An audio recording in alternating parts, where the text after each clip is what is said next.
Game 2 of Cloud9 versus Team WE. Cloud9 have chosen blue side to kick things off this game, and we had a lot of expectations, gentlemen, coming into this one, and I think we destroyed almost all of them. Yeah, well, one of the expectations is that this series was going to be good, and first game was very entertaining, and once again, I do want to highlight Sneaky's work in that game. 1,781 damage per minute in the loss. That is a world's record, but two very crucial deaths that ended up preventing them from achieving victory. I mean, Prey blew our mind with his Varus in the group stage, and somehow it's beaten twice as recently as yesterday, and now Sneaky today. Both those most recent ones were, of course, losses for the AD carries, putting out the big damage numbers. And I love your first point, because this was definitely the series where, even with all the prep, I was like, I know this series will be great, but I couldn't put my finger on how. That was certainly not going to be in my top 5 scenarios for how the game would play out with all the Revol reversals, with the 50-plus minute epic. But it makes me so excited to see what happens now that C9 have chosen blue sides. We will be swapping sides and what their take on the draft is. But maybe even more interestingly, do WE just opt into scaling in the face of what they saw in game 1? Because everything lined up for WE at 20 minutes. If that didn't happen, if that critical engage by 957 didn't happen, this could have been a different game. Yeah, and I mean, even just looking at the way Team WE is approaching this game, you wonder how much pressure they are under, because they are in front of the home crowd. RNG has already made it into the semifinals, and they very much wanted to be a 2 Chinese team in the semifinal scenario. In game 1, they played with all of that confidence in themselves, that they would be able to outscale. At the end of the day, they technically did, but I wonder if that confidence is shaken coming into the second round. And the home crowd factor has to be talked about. WE are the sleeping giants, it's the lion you hear, but WE were the original premier Chinese organization. This team had basically all of the fan base the same way that TSM and CLG dominated fan bases right at the infancy of the NA scene. They have not been at Worlds since Cloud9 first went to Worlds in 2013. It was 2012 the last time they were at Worlds. They maintained a lot of their fan base, even though people followed pros, followed Clear Love in the same way that, say, fans went from CLG to TSM when Double Lift left that org. They still maintained the majority of their fan base. So the fans here are expectant. They would not have been happy with anything other than the result from game 1, and they are heavily expected to represent their home region proudly in this tournament. Exactly. We even see some of the largest LED signs supporting Team WE here. Such a massive fan base, but now we're into picks and bans for them too. I mean, I walked out maybe an hour before, and those signs were already up. So people have certainly been setting things up here for WE, but we'll see what happens here at Cloud9 or on the blue side. They had a surprise for us on the red side in game number 1, but we'll see what changes here with Lulu Gallia already being banned away. Yeah, well, they're trying to force a Janna ban with that Lulu ban right off the bat, and then they're also making sure that if they do first pick Janna, they don't give over Galio. So this is a fairly standard blue side draft phase, even if the draft from last game was a little bit different. We saw EDG crib notes from WE when they almost qualified for the knockout stage last day of groups last week. I thought maybe would they leave open the Janna and answer with the Soraka, which is of course what RNG were doing yesterday, but they're going to take away the edge meta supports and at least ban away the Invoke supports. That does mean there's going to be more open. The Xayah, for example, that was heavily contested in the previous game, is available so far. Yeah, and then now, which is the ban going to be? I feel like if you're in the position where you have to give over either Xayah or Tristana, you don't ban either, and you make it a trade scenario. And that also de-emphasizes the first pick priority of either Tristana or Xayah, so I'm really curious what C9 ends up going with. Sneaky has been firmly on the Xayah train at World, specifically in the group stage, has been taking it over a lot of other priority picks went up, but the tournament meta ends up superseding. This is very much a recent thing where Tristana first pick is becoming eerily normal. And I've been waiting for this pick for a while, and I'm actually very surprised that C9 went with Tristana, because in all of the games where we have had Tristana first pick, we've seen a Xayah ban. And bans are supposed to be better than the things that you are first picking, but C9 opts otherwise, and that does mean a lot of stuff is going to be going over to Team WE here. And Mystic, usually happy to take the Xayah, actually will retake... If he just wants Kog'Maw. Kog'Maw, yeah. That's a Mystic thing. It's something that he would first pick in the LPL. They want to be able to carry with that pick, and they're just going to do it again. It's one of those surreal knife's edge where you look at Cloud9 and the fact that until the previous game, they basically won after 10 minutes with a gold lead or lost, and you say, okay, well, of course we need to reinforce our early game. We don't want to get run over. If you're a defensive mindset team, which is WE pre-Worlds 2017, you say, let's outlast them. Will it be to the same degree of greed we are not sure. But WE seems to be trying to outlast once again. And I'm so glad Cloud9 did it. I like this Advani pick for WE, but they take the Java and they steal the Tarek. Immediately. They took that as fast as they possibly could. That's kind of Ardent support number 4, and Karma is Ardent support number 5, unless you want to flex to something like Sona or Soraka. Karma, by far the most common version. And I want to note that one of the things I thought about with Cloud9's play is they're playing with an invading jungler. Why is there no Thresh? Why is there no Engage? Why has it been only Jana Lulu from Smoothie? Smoothie 7-1 on the Blitz in summer season. He's 5-0 Tarek. He's actually freshly undefeated since summer started on this particular pick. He was the first big Tarek from NA that I noticed when I was starting to see the pick come into the league and come into all the regions at the same time. So I'm happy to see a bit more playmaking. It's still an Ardent support, but a bit more playmaking available for Smoothie. Well, there's a Gnar ban for WE, so again, I don't think either top laner really wants to give this champion away. Very good in so many of these kind of tanky matchups that we see. Even though Impact did have a nice game on the Shen versus that Shogath, WE going to cut one of his options away. And Shogath, both available so far. Does WE try to swing the pendulum for a ban? We know that 957 will confidently take the Shen himself if it's available.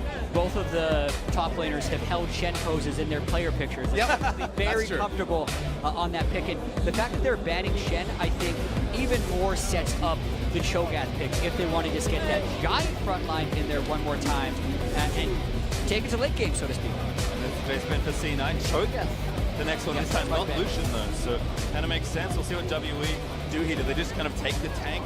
Again, big frontline set one is always good, so have an extra one perhaps, or maybe Rumble, another thing we've seen from the Chinese teams. Maybe not good here, given the current texture, but WE have kind of a lot to answer here in just one pick. The top lane tank and bruiser pool has been shrunken considerably with these bans. We've seen so many variations of Shen, Shogath, Gnar, and also Maokai. You wondered if that was going to be a priority pick, and who would be willing to do it. I know C9 has taken Nautilus as well into the Maokai, so they're not going to have too big of a jump on it. They have to make no choices. I'm surprised that WE actually chose to blind the mid lane here. They had the Karma flex pick if they just wanted to lock into a tank, but I feel like they're leaving their options open to pivot with, say, a Rumble as a last pick if the comp allows it, or get at least a comfortable laning matchup. 957 has been on tanks, or he's been on the Rumblers. That's a singed potential blind pick being considered here. You thought Corky was bold. All right. And this is Impact, one of his famous picks way back when SKT was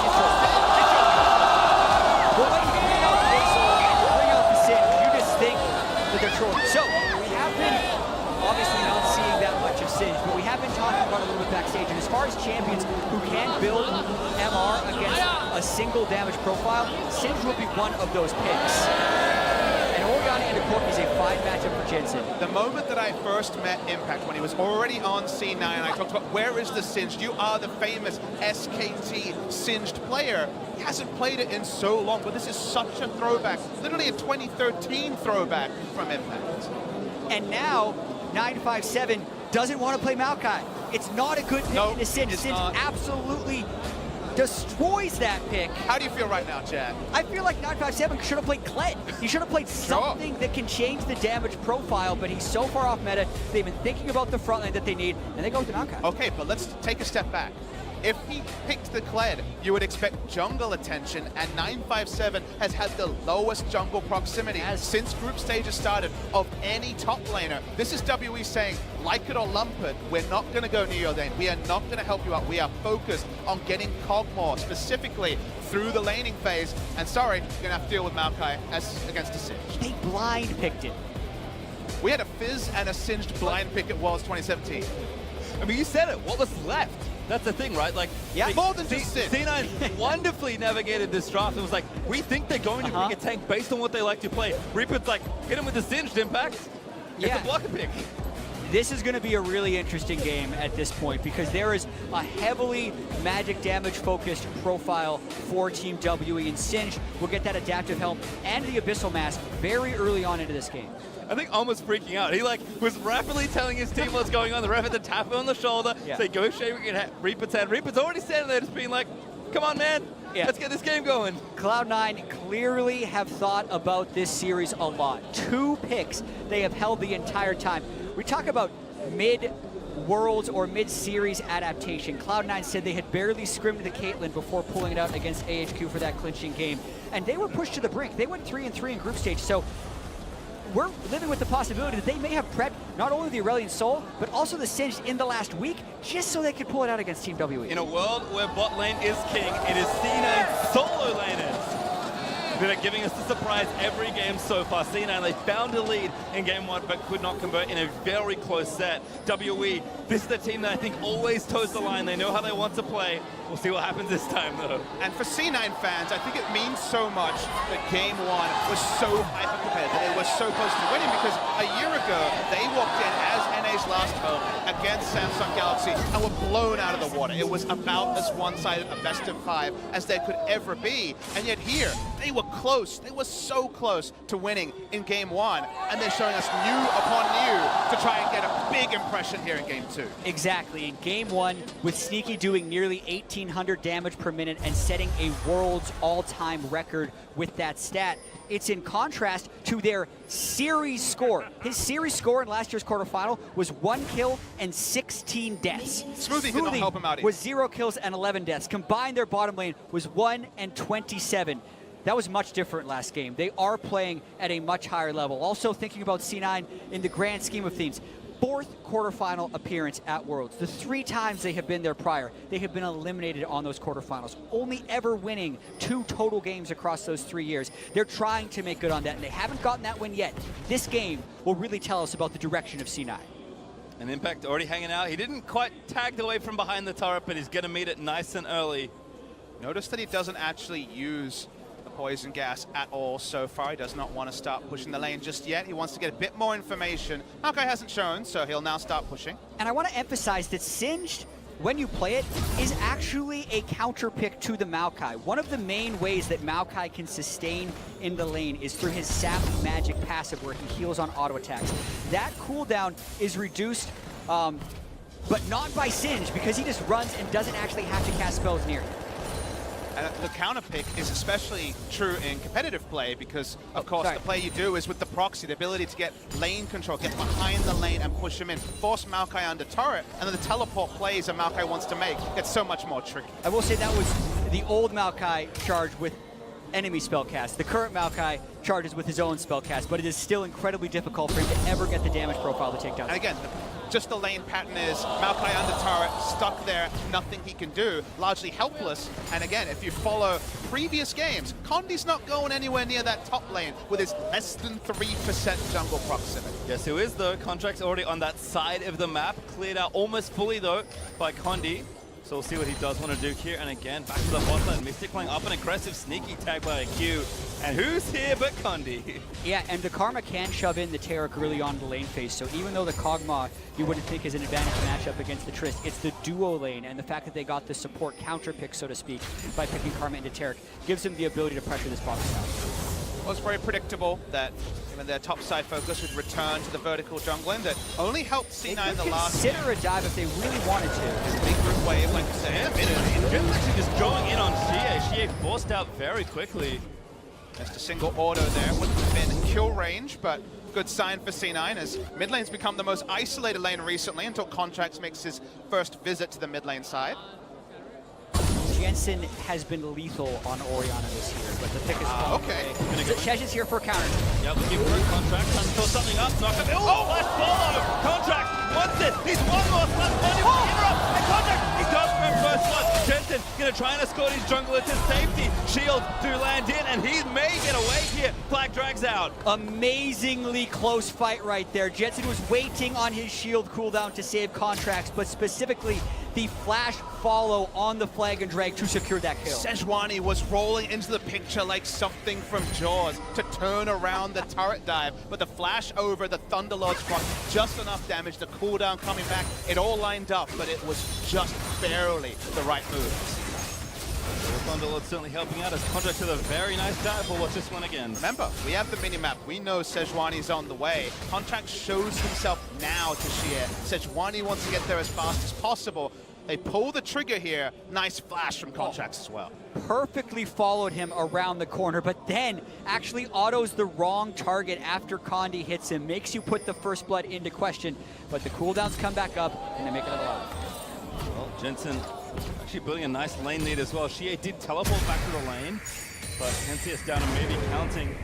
With the way that Jensen's been playing the lane, certainly have to be careful. Yeah, and Jensen's brought Cleanse into this matchup, which is mainly to prevent himself from getting caught up on Maokai and Sejuani in the late game. It does nothing for his lane phase up against Corki. He's not gone with the heal or the barrier that you often see out of Orianna. So the fact that he's pressured so much with that Cleanse and not having that really great 1v1 defensive summoner in his back pocket does speak to how good Jensen is on this player. I would like to talk about how, once again, we've had early vertical jungler that looks like it's probably going to be a ban, probably going to be a bit more even distribution. What I like is that with their pressure on top, Impact Invader put down one ward. They also had a second ward in the enemy red side, whereas Sejuani, when she was vertical jungler on the bot side, couldn't get any lasting vision. So they're getting a turret dive, they're getting deep vision, and they're also being able to pick up the momentum. So seeing C9 just once again capitalize on their game plan since groups, the proactive jungle moves. They're doing it better than WE, and the reward so far is first. Yeah, and the control in the mid lane is huge right now. Jensen's level 6 with a 23 CS lead after she has already teleported. He's still got his back plans, in the lane. splashed off, he's happy to overextend. Yep, gonna go spend his gold over the looks of things. Also had Contract to the left of him, so should be okay. Impact currently warding as Contract gets the ward down onto the truck, and again, Impact's pressure now translates here to able to counter jungle successfully. Okay, he has yet to poke 957 down, but he has now entered full proxy mode with the Corki's teleport being down. I feel like unless Corki disappears on the map or has package, Impact probably won't die in any 2v2 and can live back here. This is another one of those situations where WE need to make a counter play on the map, because right now C9 are naturally winning and capitalizing on that lead top side. Condi predictably is jungling bot side, but the window to make the turret dive play that is always possible when one team is focusing so many resources top side is getting smaller, because Smoothie is at least on the way to level 6. But this is also extremely dangerous for C9. There is teleport up on 957. Singe is also not in range to interrupt it, and Sejuani could come around the back if he so chose. And the minion wave here is Ben.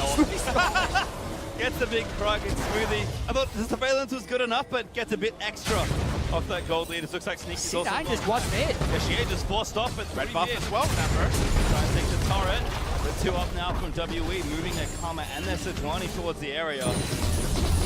But again, with how far forward Impact is pushed in that top side, it's actually a very short trip to get to the back of mid lane. And because of the natural pushing lanes here, specifically the Singe top, first foot forward is always Cloud9, but we do get the answering vision on the bot side, but no sort of tempo swing is available for WE, and C9 keep pushing forward. And I really wonder when Team W is going to make a play around the bottom side, because they've given up so much pressure top side, but there is a Cloud Drake and a first turret that would juicily be sitting down there that they have yet to attack. Yeah, Impact though maybe lining up a dive, at least gonna feint it, but walks back towards the wave and takes the proxy. And Jack, I kind of agree with you. C9, they're winning their top lane, they're winning their mid lane, and let's call it an even 2v2 in the bot lane. The CS there is even. Yes, Mystic is a strong player. He can get things going and make sure that he, can win lanes when he needs to. But all things considered, as we'll ignore that for now, as Impact, he's getting in there. Feels like it's 2013 all over again. You always wonder with a Singe, which minion wave is too deep to try and dive the Journey farm? It's so far behind the inner turret, not quite into the turret yet. Yeah, and it's a lot of early pressure for C9 that they need to be able to build on. They now have level 6 on Tarek, so this is where you expect them to start making plays. It looks like they're trying to break the mid turret as their first turret of the game. No, again, aggressive stuff, threatening. Contract. Gank the rest of the camp. Like another champion there. And it's interesting, right? Team WE trying to defend this mid lane turret, because tempo-wise, the resiliency that the mid turret has is now gone since we're 9 minutes into the game. The fortification buff is off, so they're going to continue to control ward the top side of the map and use that to try and break the mid turret. Getting mid turret will clearly allow them to continue to play super aggressive around topside, get the deep vision and maybe Rift Herald will be an easy objective, but how they use Orianna after that can be interesting. She wants a short lane to farm largely, and lane turret going down would end that. Bad look. Probably gonna get stand up here. Where's the ulti actually? Might be alive. Cosmic Radiance is good enough.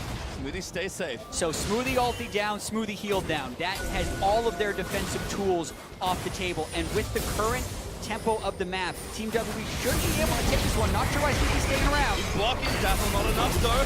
Damage back from Ben. Condy trying to take the ward down, but Sneaky letting it go. Trying to buy time for his jungler to get back here and for the turret to stay up. It's already below half. Jarvan's far away. Yeah, incredibly difficult to hold this turret. So WE does focus around the bottom side to get a lot of it down. Teleport, they want to dive. Lost the shot from Sneaky. Disengages Mystic as WE are going to take it down. Good cancel from Jie actually, who was the one TPing in. And Mystic collects that juicy first turret gold. That is the proper play for Team W. They also have the Bob on, who will be hitting Rage Blade relatively soon in the mid game, especially if he's able to go and get more free farms. So the fact that even though C9 was playing around that mid lane, around that top lane aggressively, that they didn't break those turrets means they have to break them soon if they want this to be working. The aggression isn't getting them the global gold, but it has got Singed a Haunting Guise, which is a very interesting first purchase here. Expecting Cal answering from 957, but already very offensive in the build. We're expecting Catalyst, we're expecting there to still be the Abyssal Mask. The order apparently is left up to the eyes of the beholder. Yeah, magic penetration is good on Singe because he does such a large amount of magic damage and gets a lot of base stats from his ultimate. So it is absolutely a defensible build, but we want the multiple Spectres cows to come through in the late game. I just feel like Impact's not planning to interact with it so much later, so it's still damage from him. Found each other. Already runned up. C9 though are going to finally make the play. Turret is low. WWE can't really defend this safely. Sneaky has enough damage to take it down. The eventual play, one outer, first gold for Mystic, but they do take mid outer. Still a trade-up. Mid lane turret is always take over a bot lane turret. Unfortunately, not to get the first turret gold, but it's really only thing that WE have to show for themselves. That's next top of Smithy. Where does Jensen go to get this farm now? He wants to relatively be in a short lane. The cleanse will help him be much safer against Condy Sejuani in these fights, especially since he is so far in the GA, he can threaten him off with his damage as well. I mean, one small point we can say is he can play to the top side, play to all the control wards he has, play towards and a Rift Herald. That objective has now spawned. The bot side of the map, that's a little bit murkier for the Orianna, who, as I mentioned, is really good. Well, they might go for it now. Cloud shield down. Dive down, a good split from Impact. Jensen just needs to find the ulti. Wakes it up. Great flash from 957. They still can think about going for the next one, but the longer they show through people out here, the more they're going to lose that inner turret down bottom. He's getting ganked, Mystic Man, and now Condy's in the floor. Contract does take out 957. Burns his flash to get out from under the turret. C9 should take this down, but WE going to get their spray. They take it near 2 first. They put everything into taking down the Malphite and turret. Could lose more than just one. We can't see the turret HP in mid. It has to be falling low to the Sheen Corki. They only now pick up out a top lane turret. And gold is even. Exactly. They're probably going to lose it shortly because Team WE has the inside track to the mid lane. That is not a trade-up. You could argue that the top lane outer turret could be better than the tier 2 bottom unless the mid lane turret falls as well.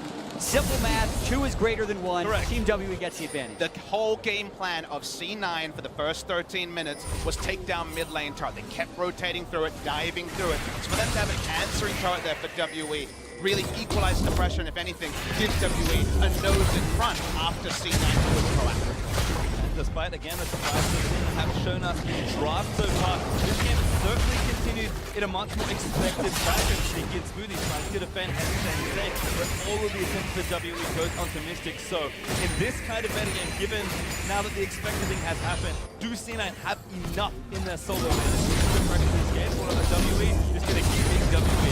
Well, the precedent hasn't really been set when you have a Leandri's first item sit in the top lane as far as how the rest of this game is going to play out. Because if they do not kill that Singed, he will actually shred through a lot of people, no matter who he fights, but he will be squished at this stage of the game. So he's got to worry about that rage will cause target sensor, as is all of this, since he gets to go mad.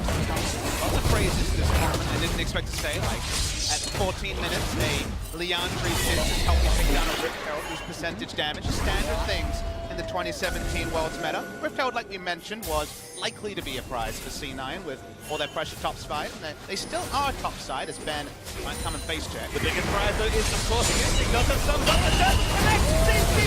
But right after, on the greatest finish to the fight, John Burns is going to go. Oh, back on keep taking second. It's real long. Beat up as well, but here comes Jensen re-engaged inbound, contacts in. 957 with a great up-beat smash back into the Dazzle. He's going to finally take it. That's going to be a kill. You can see the squishiness of Impact actually hurting there. He flashed for a flip, which ended up being the last hit onto Mystic, but C9 ended up winning that fight by eventually getting everyone there and getting the jump onto Mystic in the first place. Don't have minion waves pushing though, so it is only 2 kills for 1, and Jensen's on a walk through the ult. Summoners. Oh, walks away. WWE just not enough there, despite the Trinity Force finish on Gia, who TP'd into that fight.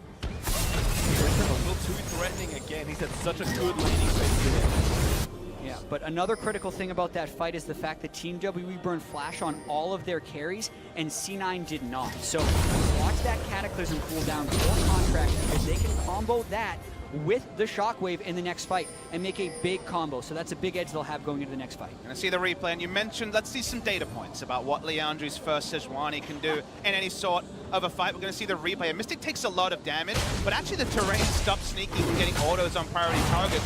Finally, the Singe comes in, assassinates Cogmore, no other way to put it. Like you mentioned, he bolts. Yeah, he flash flipped, but then he was in the middle of the entire Team WE team and didn't have the Taric ultimate or the Taric shields to go hit him, and Jensen hadn't quite arrived there yet.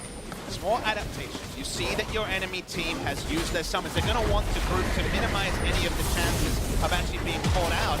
Should have been a free Drake. It was taken during the replay. But the moment you have a massive summoner advantage, enemy team doesn't want to fight the Drake in front of them. Impact might consider going a little aggressive depending on who does his damage.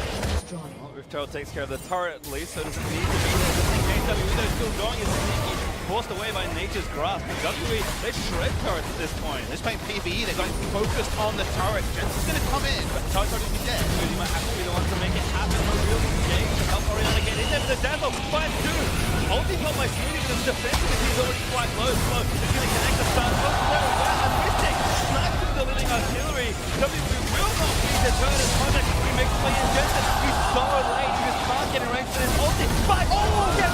Face goes down. Quarterfinals falls for WWE. Timing for C9 has been a little bit off, but you could see the idea of the play for C9. They end up losing that fight in the grand scheme of things, 2 for 2 and losing their turret. But after the surprising nature, the twists and turns of Game 1, I think Game 2 has been quintessential WE at Worlds 2017 versus C9, specifically WE. Whenever their laners, specifically Mystic, breaks the turret early or even loses the turret, they always go and group with support, AD carry, and try and just barrel down objectives, get the immediate gold. They barreled down here, and Smoothie had to ult so early. And it was a 3v4 when they stepped up to that turret with the Jensen flank. Jensen would need to go with contracts early on for that to matter, because what they probably said in comms, no flashes on the support and AD carry, get him in Cataclysm. They did it, it worked in the end, but it was way too disorganized in the initiation. And I just feel that opting into these trades where you're getting immediate gold onto Mystic, he's got a kill,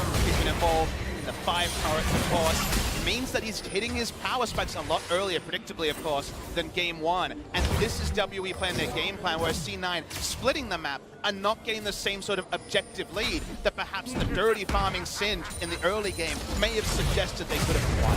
Yeah, despite the attractive scoreline for Sneaky, he's still almost 1,000 gold behind Mystic thanks to a very large CS deficit. So again, such a great struggle of power here between the two teams. Soul ends up for C9, but Mystic up for WE, and you almost always put money on WE when that happens. And this is how the gold graph always looks. Doesn't matter if 3 people are down, if Mystic is ahead. Concentrated power on a soon-to-be a Relic Shield 2-item Cogmore. It's just fine for WE. They want to fight. Good job. Get out, actually, a little bit like Condi. Sneaky lost the shot early. He's dead, trapped in a Mystic. Oh, look, he got the last kill. Condi played that perfectly, interrupted the jump mid-air with the stun, and also moved in an area where the knockback wouldn't answer him. Just a pure outplay from Condi. Great stuff from him. They're going to take the jungle as well, and Sneaky being off the map means that all map pressure goes to WE. And you are seeing teams getting better at catching Tristana in rocket jumps, and more were seen. MLXG yesterday. MLXG yesterday, Condi just now, and Mystic getting extremely ahead. That 60 CS advantage as well as the last hit on this kill. Let's watch this one more time. Gets the stun up. Look when he uses it. Sit catches him in the air, and watch this Tristana. Wants to hold him away. Condi had already postured in front, so would, of course, keep the gap closed there. Perfect stuff. The Sejuani player there, and things now are starting to fall apart a little bit for C9. Certainly in that bottom section of the map, Mystic 2 items now completed. Runen's Hurricane is once again the second. I think he's working on two, he's a little bit far behind, although Impact is making a go of this. Yeah, he's got a large experience advantage on 957, but with the Spectre's Cal on any tank, you're generally living for a fairly long time. Let's see if Impact can get away from this large beat. The rest of the team is coming, and Connie still has ulti. Nature's Grass has to outplay one. Run it. They keep running away. Oh my goodness, these goals. And that's with Baron spawning. Everyone showed she can scout this and they can teleport in, but how much does C9 want to commit, knowing that WE showed everyone down bottom? They have to burn it. Well, they are 957 recalls first. No, something burn the TP. WE decide not to contest. You don't see Singe for a while, and what do you remember? Never chase that Singe, but the timer, Jack, the timer meant that the maximum punishment was available to C9. How does that happen? A 20-minute respawn against an Arden sensor Terran. They chase Singe and they put C9 back into this game. Every time they fight as well, C9 can find the angle with Sneaky. Something that's not going to happen. Jensen with a good ultimate clip GA. Doesn't quite steal the kill though. But C9 again, despite still being behind in gold, despite Sneaky still leading farm. There'll be an Infernal to take in a minute, and with Baron, they need to do damage and equalize the turret difference. Yeah, and I'm looking at Impact with just Mercury Treads and Rylai 7+. He's got a lot of damage, but please, now you need to start building some more magic resist to deal with Mystic and Xie, because he can be such a force in these team fights with just an adaptive helm if he builds that as his almost lone tank item. Since C9 needs that teamfight power, so much of their farm is concentrated onto Impact. He's got an 800 gold piece on 957. He also has a Baron buff, which, with given how fast Singe can push and the fact that he has this burn build complete with Rylai's and Leandri's, they're going to have to make very quick plays with the Maokai, otherwise they will have insane punishment in the side lane with how fast he pushes. It's a much more damaging Singe than you're used to when there's no mana item. And I can't wait for this late game because anything could happen depending on how Impact decides to play this game. C9 has good scaling with the Orianna and the Trish, but Team W has spectacular scaling with the Cloud9 and the Wolf. Currently optimistic, Hope again coming through with C9 trying to just take the turret down. Gets it with the ball in front of him, but bringing it up, who's to the front side, General, Contract Zone, is it going to re-engage? Pressure! Oh! Mystic almost taken down the guy to safety here. Also low Mystic, blocking up there as Impact just barely clips to the rest of the onside. Jensen able to take down the tank line as Sneaky jumps in to finish the fight. Cosmic Radiance landed on everyone, even Contracts barely on the AoE of that spell. That means they can just turn forward, brute force. They took off Baron, remember? Mystic also burned both summoner spells once again. C9 playing this really confidently, knowing the recalls are there for Team W's carries. One turret down, gonna make it two. Inhibitor also very vulnerable. Conti trying to do something on the back line, but he rejoins the team. Mystic though back in action. Pretty greedy by C9.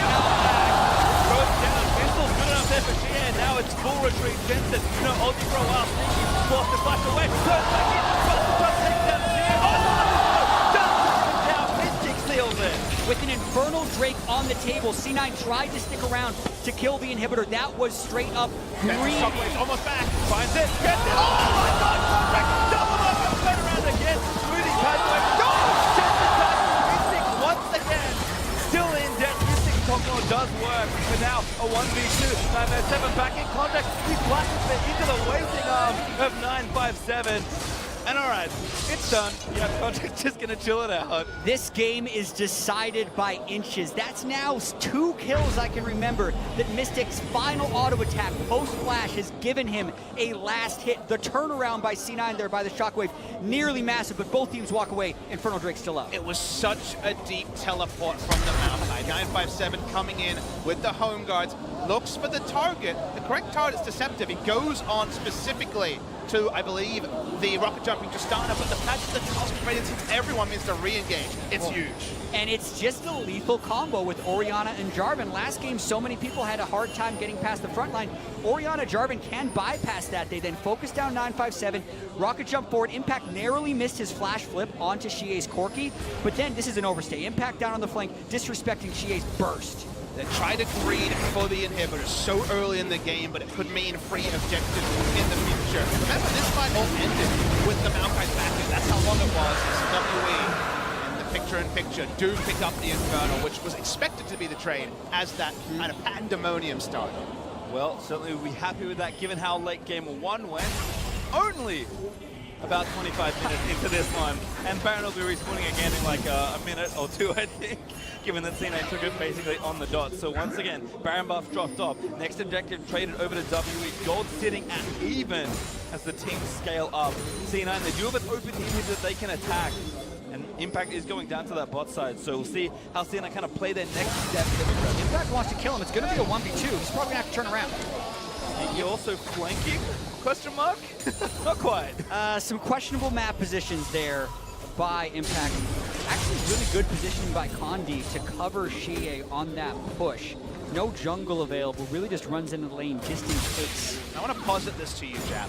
Where the items are at right now in a 5v5 fight with no gold lead, to me the difference between a won fight and a lost fight for C9 is the Cosmic Radiance timing. Singed right now is a damage threat, does have situational tankiness with the ult, but the Cosmic Radiance allowing them to actually take the brunt of the early damage seems to me the difference. And we've had some great Taric play, we've had much more, I would say, questionable Taric play.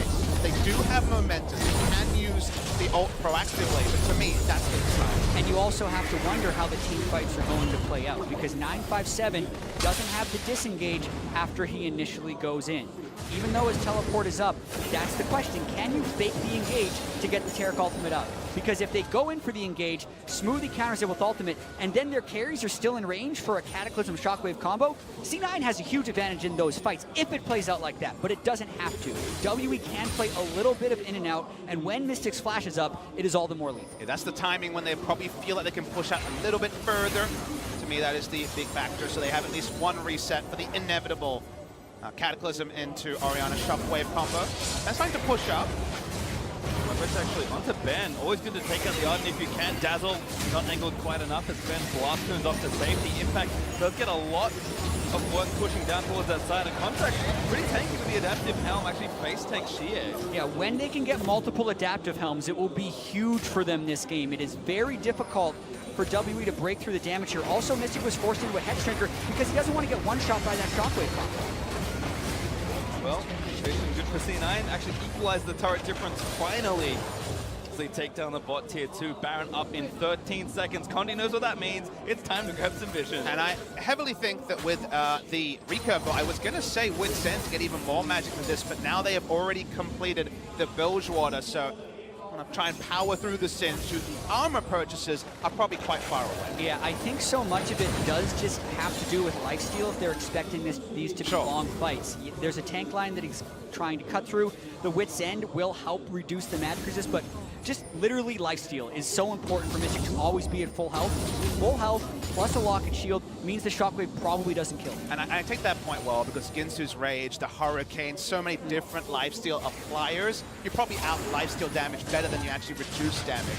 Something like the Wit's End. About to be spotted in top lane though in C9. That's probably their cue to retake vision around the Baron. Speed train is WE's. So they'll have some unsweepable vision for about 40 seconds. But again, Pink Ward's being placed. C9 looking like happy to force here despite the gold being even. They know their kind of timings have been hit pretty well. And for some fumbles in the early game, now looking very good in the mid. You can see what sort of play pattern Sneaky wants to play. He's gone for QSS and delayed further damage because he wants to be able to take those extra autos, explosive rush and try to take turrets. But yeah, they're trying to rush Baron basically off spawn.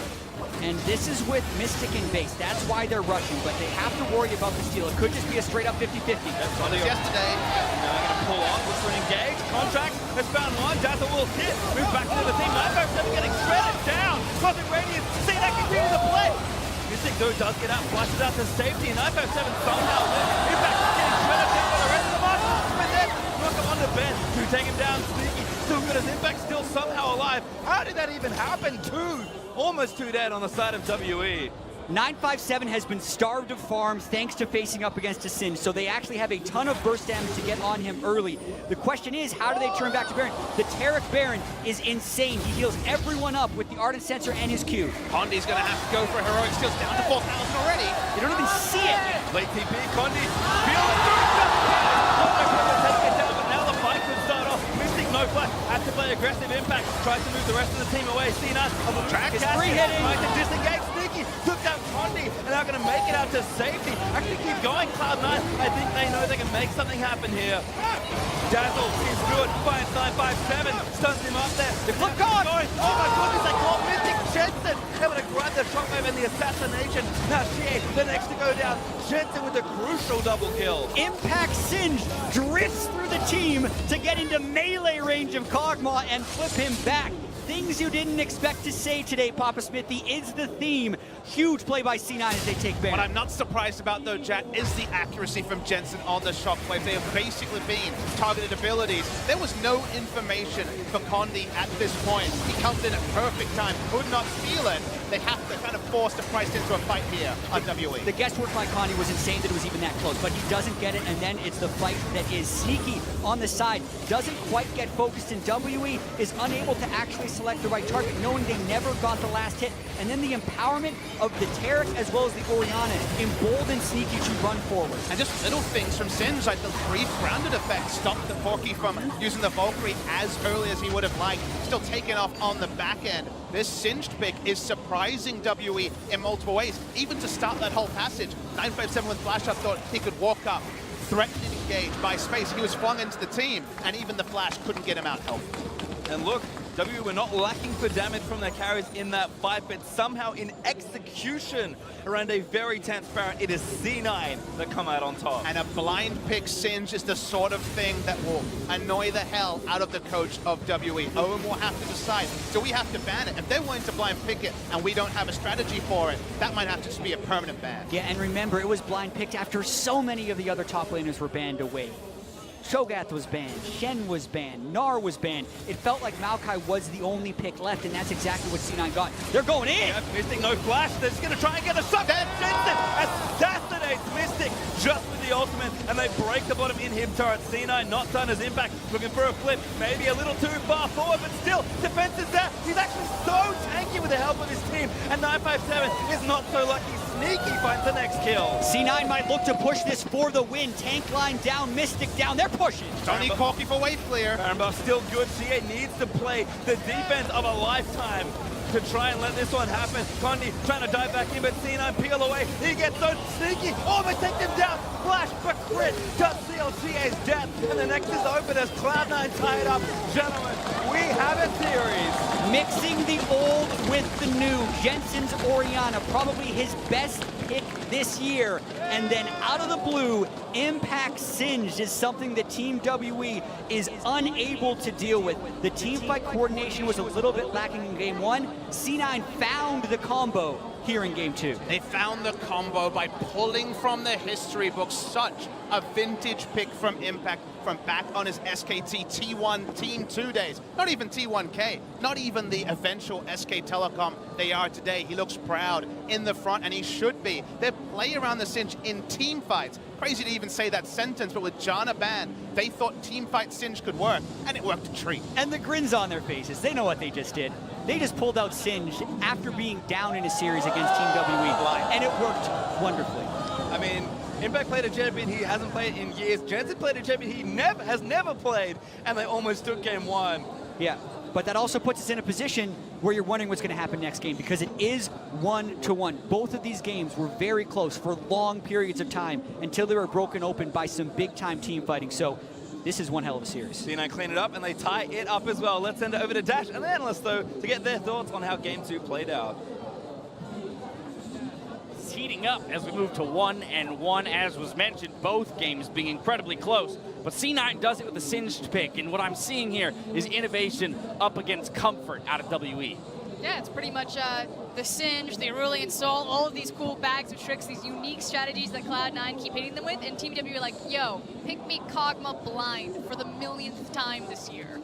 I miss us. But the Kog'Maw pick has been answered by Singed before. In the promotion tournament of the LCK, Singed into Kog'Maw has been a great one, especially with Flash, because as we saw, you just run at him with the Righteous Glory, you fling him into the back of your team, and it has more of an effect than any of the other tanks that currently engage into the carry. So I actually think it's a great pick that we might get to see more in this And series. Kobe on the dive. you called it out. It was asked what would be the next out-of-meta pick, and you said Singed might be the one. Singed was the first one because he had already been making a resurgence in Korean solo queue, and so many of the people were talking about, oh yeah, but in competitive, you know, you can't really split push that much. As my boy Crumbs here pointed out, with the flash onto an AD carry that doesn't have its own dash, they play around the flash cooldown really well. And as we said in the opening dash, Cloud9 are not a team to stagnate out on that stage. They're going to come back. They will not lose in the same fashion over and over. And this is where we look at Reaper, right? Putting together such an intelligent draft because certain things had to fall into place from Team WE in order to enable that composition. You needed to have, you know, that confident Kog'Maw pick so that the Singed could follow up and abuse it, as well as the Taric and the Jarvan, which kind of give permission for the Singed to roll forward and ultimately hit that Orianna Shockwave and zero him out. Yeah, I'm going to hit it a little bit harder. Reaper has frankly outdrafted Coach Home twice back-to-back in massive ways. The only reason Cloud9 didn't win game number 1 came down to an execution thing, but they've been blasting out of the game every single time. And the thing is WE haven't shown anything yet. They were trying to go through this series just playing the same old composition. So the question is, do they now have innovation and adaptation? We've seen the Caitlyn pick from them, but we haven't really seen anything else. Game 3 would be the time to bring that out in response to Cloud9. Before we get to Game 3, let's watch some team fights. The first one coming at 23 minutes in the mid lane.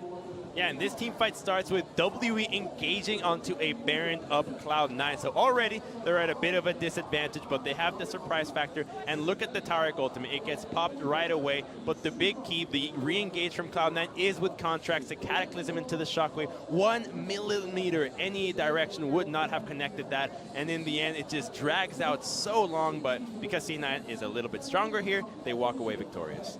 Multiple plays like that, though, that put Cloud9's teamwork on display, and the communication was much better in this game, much like it's been much better for us on the desk recently, and they were able to pull out these plays where they continually find the Kog'Maw and punish that flash. And you can see Team WE trying to play around this. Again, C9, they have a beautiful engagement to take down the first tower, but then they just overreach slightly, to which Team WE will punish them straight into an Infernal Drake. So if they can eliminate those moments, then Cloud9 look better across the board. And speaking of overreach, I felt like WE actually had a good grasp of the early game. They saw the Singed applying pressure, and instead of acknowledging the Singed, okay, let's go push the bottom side of the map. They continuously opted into better trades, and I felt like, okay, they know what Singed does, they'll handle it, except they forgot about the Teemo taunt that Singed has. They sent 4-man to bottom at 20 minutes, and so Cloud9 just gets Baron. The number one rule in League of Legends, you do not chase the Singed. If you're watching this and you don't know that,